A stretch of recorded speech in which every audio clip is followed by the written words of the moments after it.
হৈছে যে অসম চৰকাৰে যেতিয়া উচ্ছেদৰ কাৰণে তেখেতলোকে নটিচ জাৰি কৰিছিলে। নটিচ জাৰি কৰাৰ পিছতে আমি দেখিবলৈ পাইছোঁ যে অসম নাগালেণ্ড সীমান্তত বসবাস কৰি থকা যিসমূহ অবৈধ বাংলাদেশী আছিল, সেই বাংলাদেশীসমূহ যোৱাকালিৰ পৰা টালি টোপোলা বান্ধি তেখেতলোকে ঢিং মৈৰাবাৰী আদি অঞ্চললৈ তেখেতলোকে ইয়াৰ পৰা প্ৰৱেশ কৰিছে। আমি যোৱা ৰাতি দেখিবলৈ পাইছোঁ যে 100ৰো অধিক কিন্তু গাড়ীত তেখেতলোকৰ সামগ্ৰীসমূহ লৈ পেলাই তেখেতলোকে এই সৰুপথাৰ অঞ্চলৰ পৰা ধাৱমান হোৱা আমি দেখিবলৈ পোৱা গৈছে।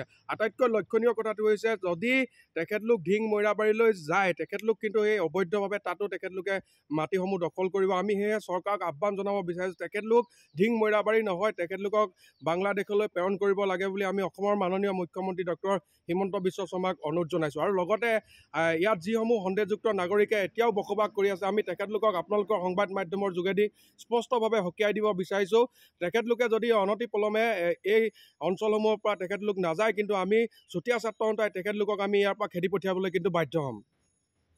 যিকোনো খবৰৰ বাবে যোগাযোগ কৰক 7099017330 লগতে 7099017110 নম্বৰত।